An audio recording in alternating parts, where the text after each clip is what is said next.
मुझे लोगों को मारना पसंद है क्योंकि इसमें बहुत मजा आता है। जुलाई 1969 में द सैन फ्रांसिस्को एग्जामिनर अखबार में एक पत्र आया जिसमें कोडेड संदेश में वे खौफनाक शब्द थे। द सेंडर, जल्द ही कुख्यात ज़ोडिएक, एक सिलसिलेवार हत्यारा जिसने 1960 के दशक के अंत और 1970 के दशक की शुरुआत में भयानक हत्याओं और भयावह धमकियों, विक्षिप्त मांगों और उसकी पहचान को छेड़ने वाले रहस्यमय गुप्त लिखावट से भरे विचित्र सार्वजनिक पत्रों के संयोजन के साथ उत्तरी कैलिफोर्निया को आतंकित किया था। उस पहचान ने लगभग 5 दशकों तक कानून प्रवर्तन अधिकारियों, पेशेवर कोड तोड़ने वालों और क्रिमिनोलॉजिस्ट्स को समान रूप से बाधित किया है। जबकि आधिकारिक तौर पर 5 हत्याओं और 2 हत्या के प्रयास से जुड़ा था, ज़ोडिएक ने संकेत दिया कि उसने कम से कम 37 पीड़ितों को मार डाला था। लगभग 2 दर्जन सरकारी सूचना के माध्यम से पुलिस और जनता को परेशान करने के बाद, वह 1970 के दशक के अंत में गायब हो गया। लेकिन उनकी विकृत विरासत कायम है, जिसने वास्तविक जीवन के 3 नकलची हत्यारों और दर्जनों पुस्तकों, टीवी शो और फिल्मों को प्रेरित किया है, जिनमें सबसे प्रसिद्ध फिल्म डर्टी हैरी में क्लिंट ईस्टवुड की दास्तां शामिल है। अब हम कुछ ऐसी घटनाओं की बात करेंगे जिन्होंने ज़ोडिएक से जुड़ी हत्याओं का एक कालक्रम दर्शाया है और जो ज़ोडिएक का उसमें जिम्मेदार होने की तरफ इशारा करती हैं। रॉबर्ट डोमिंगोस और उनकी मंगेतर लिंडा एडवर्ड्स दक्षिणी कैलिफोर्निया में सांता बारबरा काउंटी के लुम्पोक हाई स्कूल में सीनियर्स थे। जून 1963 की शुरुआत में मंगलवार को, जोड़े ने गवियोटा स्टेट पार्क के पास समुद्र तट पर धूप सेंकने के लिए सीनियर डिच डे का उपयोग करने का निर्णय लिया। जब दोनों किशोर बुधवार तक घर नहीं लौटे, तो रॉबर्ट के पिता समुद्र तट पर गए और एक ढहती झोपड़ी के अवशेषों के अंदर उनके शवों को एक साथ पड़ा हुआ देखकर भयभीत हो गए। रस्सी से बंधे पीड़ितों ने स्पष्ट रूप से भागने की कोशिश की थी, लेकिन 22 कैलिबर हथियार से गोली मारकर हत्या कर दी गई। रॉबर्ट को 11 बार और लिंडा को 9 बार गोली मारी गई थी। फिर हत्यारा शवों को घसीटकर झोपड़ी में ले गया जहां उसने आग लगाने की कोशिश की लेकिन असफल रहा। जांचकर्ताओं के पास कुछ सुराग थे, लेकिन 1972 में सांता बारबरा काउंटी शेरिफ विभाग ने संभावित ज़ोडिएक संबंध की घोषणा की। समुद्र तट पर हत्यारे ने विंचेस्टर वेस्टर्न सुपर एक्स गोला बारूद का इस्तेमाल किया, वही गोला बारूद जो ज़ोडिएक ने 1968 में लेक हरमन रोड पर हत्याओं के दौरान इस्तेमाल किया था। डोमिंगोस एडवर्ड्स मामले में भी 1969 में लेक बेरिसा में एक अन्य युवा जोड़े पर ज़ोडिएक के हमले के समान समानताएं थीं। 18 वर्षीय चेरी जोसेफिन बेट्स अपने पिता जोसेफ के साथ रहती थी और कैलिफोर्निया के रिवरसाइड में रिवरसाइड सिटी कॉलेज में छात्रा थी। 30 अक्टूबर 1966 को उन्होंने एक नोट छोड़ा जिसमें लिखा था, पिताजी आरसीसी लाइब्रेरी गए थे। अगली सुबह, उसकी फोक्सवैगन बीटल लाइब्रेरी की पार्किंग में लावारिस पाई गई और उसका शव 2 घरों के बीच पास में पड़ा हुआ था। उस पर कई बार चाकू से वार किया गया और उसका गला काट दिया गया। पुलिस को अपराध स्थल पर एक पुरुषों की टाइमैक्स घड़ी, एक सैन्य बूट का प्रिंट और पीड़ित के हाथ पर सूखे खून में कुछ बाल मिले। चेरी जो का पस बरकरार था और शव परीक्षण में यौन उत्पीड़न का कोई सबूत नहीं मिला। हत्या के 1 महीने बाद स्थानीय समाचार पत्र और पुलिस विभाग को किसी ऐसे व्यक्ति से द कन्फेशन शीर्षक से टाइप किए गए पत्र प्राप्त हुए जिन्होंने हत्यारा होने का दावा किया था। लेखक ने लिखा, मिस बेट्स मूर्ख थी। वह मेमने की तरह हत्या के लिए गई, और आगे कहा, मैं बीमार नहीं हूं, मैं पागल हूं। अप्रैल 1967 में अखबार, पुलिस और जोसेफ बेट्स को लगभग एक जैसे हस्तलिखित पत्र मिले, जिनमें लिखा था, बेट्स को मरना था। अभी और भी बहुत कुछ होना बाकी है। नोटों पर एक चिन्ह के साथ हस्ताक्षर किए गए थे जो Z अक्षर से मिलता जुलता था। 1969 में रिवरसाइड पुलिस ने ज़ोडिएक अपराधों और चेरी जो बेट्स की हत्या के बीच समानता के संबंध में उत्तरी कैलिफोर्निया में जांचकर्ताओं से संपर्क किया।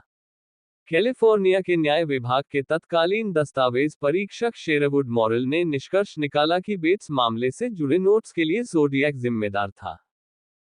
रिवरसाइड कनेक्शन को बाद में द सैन फ्रांसिस्को क्रॉनिकल के रिपोर्टर पॉल एवरी द्वारा जनता के सामने उजागर किया गया। इसके बाद ज़ोडियाक ने लॉस एंजल्स टाइम्स को एक पत्र भेजा जिसमें संकेत दिया गया कि हत्यारे ने इस सिद्धांत की पुष्टि की कि उसने बेट्स को मार डाला था। द ज़ोडियाक ने लिखा, मुझे अपनी नदी किनारे की गतिविधि में बाधा डालने के लिए उन्हें श्रेय देना होगा, लेकिन वे केवल आसान चीजें ढूंढ रहे हैं, वहां और भी बहुत कुछ है। वर्षों बाद रिवरसाइड पुलिस ने ज़ोडियाक सिद्धांत को खारिज कर दिया और एक ऐसे व्यक्ति पर ध्यान केंद्रित किया जिसके बारे में उन्होंने कहा कि वह बेट्स का एक्स बॉयफ्रेंड था। 1990 के दशक के अंत में पुलिस ने संदिग्ध के डीएनए का एक नमूना प्राप्त किया, जिसका मिलान 1966 में पीड़ित के हाथ में पाए गए बालों से लिए गए डीएनए से किया गया। डीएनए मेल नहीं खाया और संदिग्ध ने हत्या में किसी भी तरह की इन्वॉल्वमेंट से इनकार किया। क्रिसमस से 5 रात पहले हाई स्कूल के छात्र बेटी लू जेनसन और डेविड फैराडे एक साथ अपनी पहली आधिकारिक डेट पर निकले। उन्होंने बेटी लू के माता पिता से वादा किया कि वे रात 11 बजे तक घर आ जाएंगे। उस समय के कुछ ही समय बाद गुजरने वाले मोटर चालकों ने कैलिफोर्निया के बेनेसिया में लेक हरमन रोड के किनारे एक प्रेमी लेन स्थान पर रैम्बलर और उसके रहने वालों को पार्क किया। कुछ क्षण बाद एक अन्य ड्राइवर ने सड़क के किनारे 2 बेजान शव देखे। बेनेसिया पुलिस और अन्य लोगों ने घटनास्थल पर पहुंचकर बेटी लू को मृत पाया। उसकी पीठ में 5 गोलियां लगी थी। डेविड को रैम्बलर के बगल में पाया गया था जिसके सिर में गोली लगी थी। वह अभी भी सांस ले रहा था लेकिन मौत के करीब था। कार की छत और पिछली खिड़की में गोलियों के छेद से संकेत मिलता है कि हत्यारे ने पीड़ितों को वाहन से बाहर निकालने के लिए चेतावनी के तौर पर गोलियां चलाई होंगी। अपराध स्थल पर बरामद किए गए खोलों से गोला बारूद की पहचान Winchester western super x copper लेपित के रूप में की गई। बैलिस्टिक सबूतों से संकेत मिलता है कि हत्यारे ने 22 कैलिबर, संभवतः जेसी हिगन्स मॉडल 80 सेमी ऑटोमैटिक पिस्टल का इस्तेमाल किया था। जांचकर्ताओं का मानना है कि दोनों किशोर संभवतः अज्ञात कारणों से किसी अजनबी द्वारा रैंडम लक्ष्य बनाए गए थे। 22 वर्षीय डार्लिन फेरन एक पत्नी, मां और वेलेजो रेस्तरां में एक लोकप्रिय वेट्रेस थी। 4 जुलाई की रात को उसने दोस्त माइकल मागेउ को उठाया और ब्लू रॉक स्प्रिंग्स पार्क की पार्किंग में अपना कॉवैर रोका। माइकल ने बाद में पुलिस को बताया कि आधी रात के आसपास एक अन्य वाहन वहां आया और फिर चला गया और कुछ मिनट बाद वापस लौटा। ड्राइवर कार से बाहर निकला, उसने तेज रोशनी जलाए और 9 मिलीमीटर हैंडगन से कॉवैर पर गोली चला दी।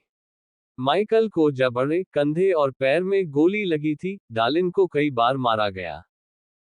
दोपहर 12:40 बाद में एक गैस स्टेशन के फोन से आई कॉल में एक व्यक्ति ने वेलेजो पुलिस विभाग को फोन किया और लेक हरमन रोड पर गोलीबारी के साथ साथ हत्याओं की जिम्मेदारी ली। पुलिस डिस्पैचर के अनुसार फोन करने वाले ने धीमी, नीरस आवाज में कहा, मैं एक हत्या की रिपोर्ट करना चाहता हूं। यदि आप कोलंबस पार्कवे पर 1 मील पूर्व की ओर जाएंगे तो आपको भूरे रंग की कार में बच्चे मिलेंगे। उन्हें 9 मिलीमीटर लूगा से गोली मारी गई थी। पिछले साल मैंने भी उन बच्चों को मार डाला था। अलविदा। अस्पताल पहुंचने पर डार्लिन की मृत्यु हो गई, लेकिन माइकल बच गया। जांचकर्ता किसी भी संभावित संदिग्ध की पहचान करने में असमर्थ रहे। वेलेजो टाइम्स हेरल्ड को पत्र 31 जुलाई 1969 को पोस्टमार्क किया गया। लेखक ने 2 गोलीबारी की जिम्मेदारी ली और पीड़ितों, हथियारों, चलाई गई गोलियों की संख्या और गोला बारूद के ब्रांड के बारे में विवरण प्रदान किया। सैन फ्रांसिस्को क्रॉनिकल को पत्र 31 जुलाई 1969 को पोस्टमार्क किया गया। 1/3 संकेताक्षर के साथ 3 लगभग समान पत्रों में से एक। लेखक ने शुक्रवार 1 अगस्त तक पत्रों और संकेताक्षर के प्रकाशन की मांग की। सैन फ्रांसिस्को परीक्षक को पत्र 31 जुलाई 1969 को पोस्टमार्क किया गया।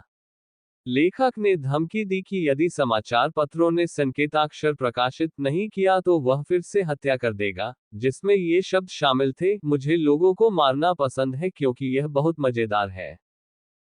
4 अगस्त 1969 को परीक्षक द्वारा प्राप्त 3 पेज का पत्र, पुलिस द्वारा ये साबित करने के लिए जानकारी मांगने के जवाब में भेजा गया कि लेखक ने वास्तव में हत्याएं की हैं।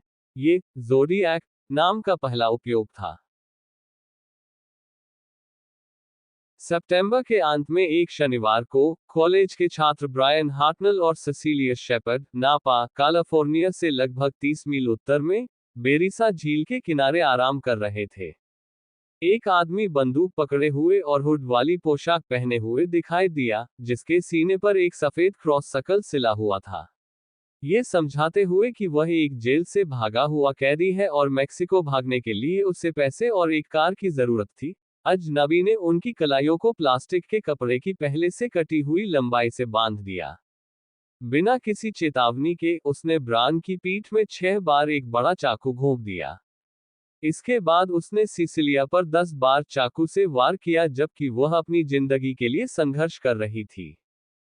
फिर वह आदमी ब्रायन की कार के पास गया और पिछले हमलों की तारीखों और स्थानों, तारीख सितंबर 2769, समय 6:30 और अंकन के साथ दरवाजे पर एक क्रॉस शकल बनाने के लिए एक पेन और चाकू का उपयोग किया। शाम 7:40 एक व्यक्ति ने नापा पुलिस विभाग को दोहरे हत्याकांड की रिपोर्ट करने के लिए फोन किया।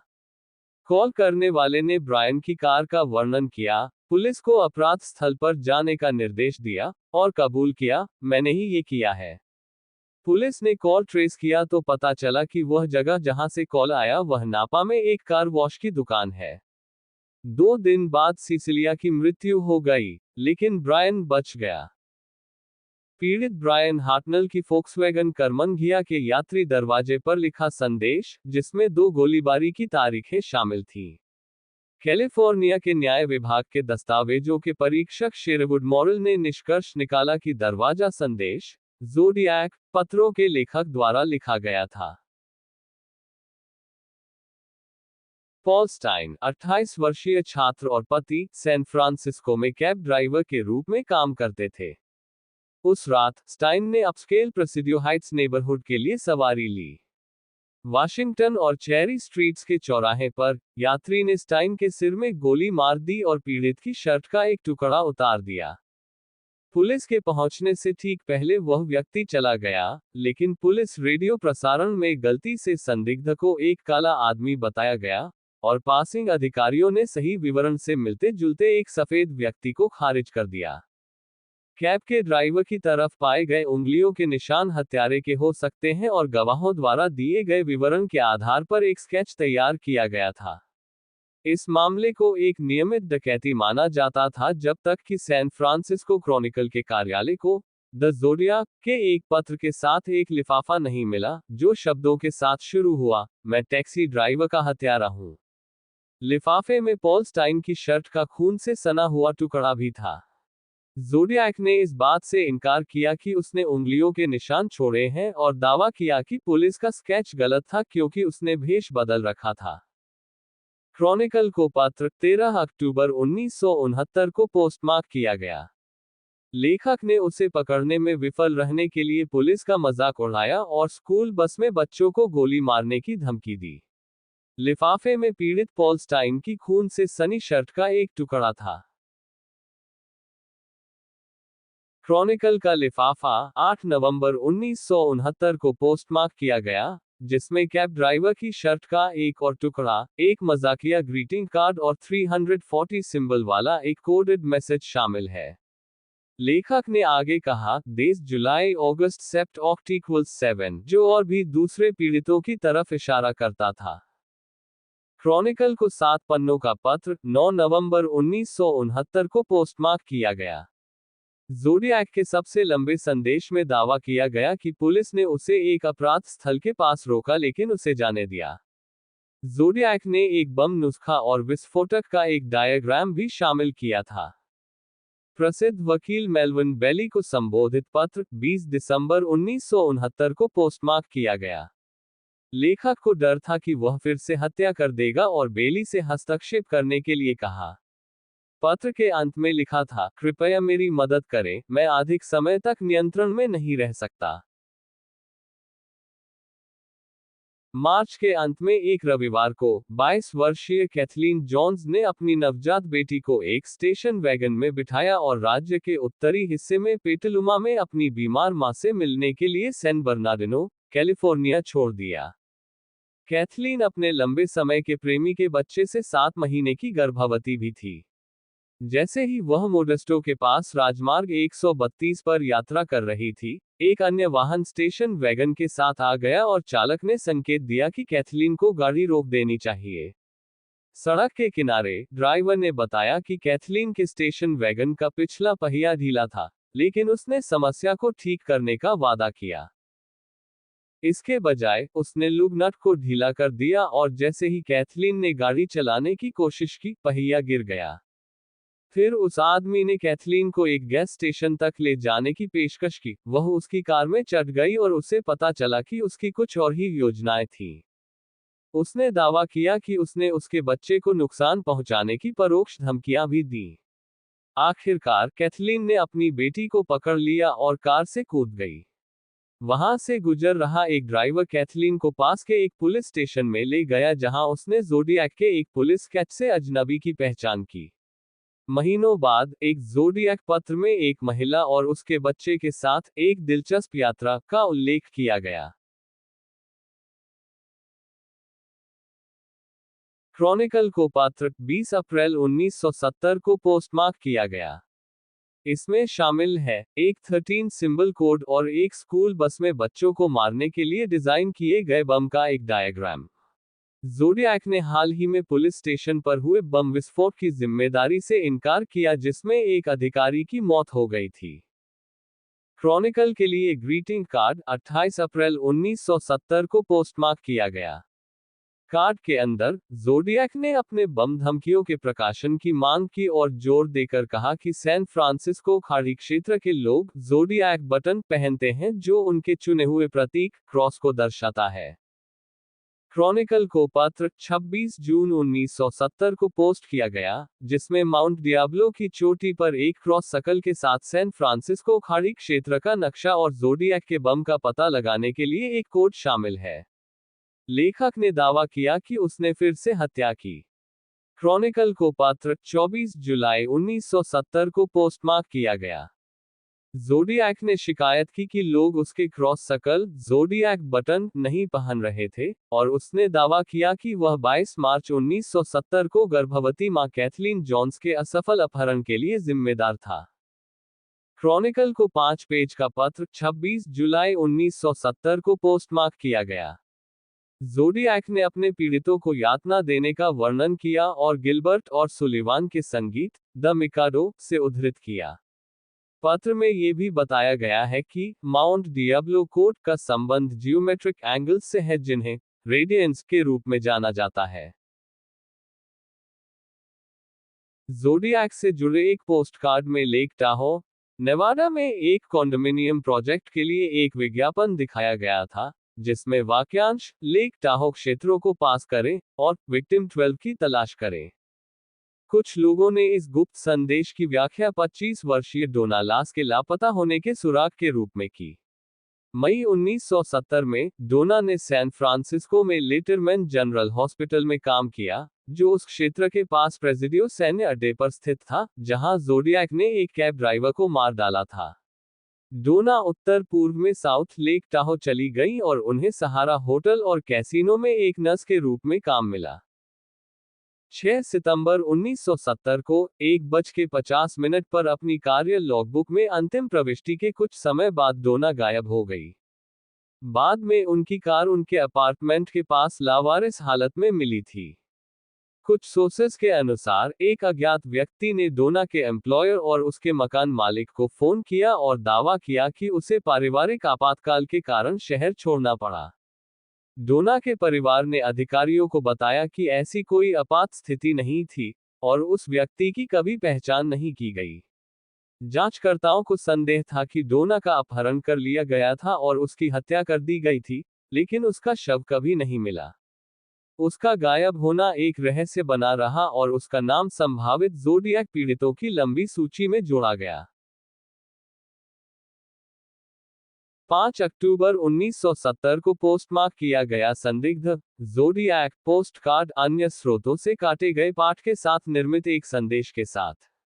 शब्द the pace isn't any slower in fact it's just one big को कॉमिक स्ट्रिप स्मिजन्स से क्लिप किया गया था। क्रॉनिकल रिपोर्टर पॉल एवरी को हेलोवीन कार्ड भेजा गया, 27 अक्टूबर 1970 को पोस्टमार्क किया गया। लेखक ने एवरी के नाम की गलत वर्तनी एवली लिखी और संख्या 14 की व्याख्या एक अज्ञात 14वें पीड़ित के संभावित संदर्भ के रूप में की गई। द लॉस एंजल्स टाइम्स को संबोधित पत्र 13 मार्च 1971 को पोस्टमार्क किया गया। इसमें ज़ोडियाक ने सुझाव दिया कि वह 30 अक्टूबर 1966 को रिवरसाइड सिटी कॉलेज के पास चेरी जो बेट्स की अनसुलझी हत्या के लिए जिम्मेदार था। क्रॉनिकल रिपोर्टर पॉल एवरी को पोस्ट कार्ड 22 मार्च 1971 को पोस्टमार्क किया गया। लेखक ने एक बार फिर एवरी का नाम एवली गलत लिखा। वाक्यांश सॉट विक्टिम 12 की व्याख्या नेवादा के लेक ताहो में डोना लास के लापता होने के संदर्भ के रूप में की गई थी। ज़ोडियाक मामले में नए सुरागों की खोज ने संयुक्त राज्य भर के जांचकर्ताओं को अल्बानी, न्यूयॉर्क तक पहुंचाया। अल्बानी टाइम्स यूनियन अखबार के कार्यालय को 1 अगस्त 1973 का पोस्टमार्क वाला एक लिफाफा मिला, जिसके कोने में वापसी पते के बजाय एक क्रॉस सकल बना हुआ था। पत्र में लिखा था, आप गलत हैं, मैं मरा नहीं हूं या अस्पताल में नहीं हूं, मैं जीवित हूं और ठीक हूं और मैं फिर से हत्या करना शुरू करने जा रहा हूं। नीचे मेरे अगले शिकार का नाम और स्थान है, लेकिन बेहतर होगा कि आप जल्दी करें क्योंकि मैं जा रहा हूं। 10 अगस्त को शाम 5 बजे उसे मार डालूंगा जब शिफ्ट बदलती है। अल्बानी एक अच्छा शहर है। संदेश के नीचे लेखक ने सिंबल्स की 3 पंक्तियां शामिल की। एफबीआई की एक रिपोर्ट के मुताबिक ब्यूरो क्रिप्टो एनालिस्ट्स ने कोडित संदेश को पढ़ने के लिए समझा, रेडैक्टेड अल्बानी मेडिकल सेंटर। ये केवल शुरुआत है। जांचकर्ता किसी भी हत्या की पहचान करने में असमर्थ थे जो 10 अगस्त को पीड़ित के अस्पष्ट संदर्भ को समझा सके। हस्तलेखन विशेषज्ञ ये निर्धारित नहीं कर सके कि क्या नया पत्र ज़ोडियाक पत्रों के लेखक द्वारा तैयार किया गया था, महत्वपूर्ण विशेषताओं की कमी के कारण। अल्बानी संदेश, लेकिन सीमित विश्लेषण के आधार पर इस संभावना को समाप्त नहीं किया जा सका। क्रॉनिकल को पत्र 29 जनवरी 1974 को पोस्टमार्क किया गया। लेखक ने गिलबर्ट और सुलिवन संगीतमय द मिकाडो के एक अन्य कोट में संभावित आत्महत्या का संकेत दिया। नोटेशन मी 37 SFPD 0 की व्याख्या बॉक्स को के रूप में की गई थी जिसका मतलब था 37 विक्टिम्स। क्रॉनिकल का पोस्ट कार्ड फरवरी 14, 1974 को पोस्टमार्क किया गया। लेखक ने SLA या सिम्बायोनीज लिबरेशन आर्मी का उल्लेख किया, जो अखबार की उत्तराधिकारी पैटीहर्स्ट के अपहरण के लिए जिम्मेदार उग्रवादी शहरी गुरिल्लाओं का एक समूह है। इस संदेश पर हस्ताक्षर किया गया था। एक मित्र कार्ड टू द क्रॉनिकल 8 मई 1974 को पोस्ट किया गया।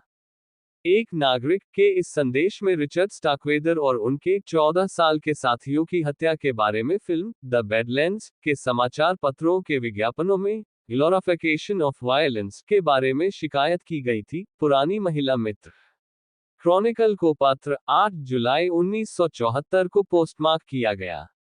लेखक ने शिकायत की कि क्रॉनिकल के स्तंभकार काउंट मार्को स्पिनेली एक गंभीर मनोवैज्ञानिक विकार से पीड़ित हैं और उन्हें वापस नरक में भेजा जाना चाहिए। इस पत्र पर हस्ताक्षर किया गया था द रेड फैंटम। इस पूरे केस की खास बात यह थी कि हत्यारा कभी नहीं मिला।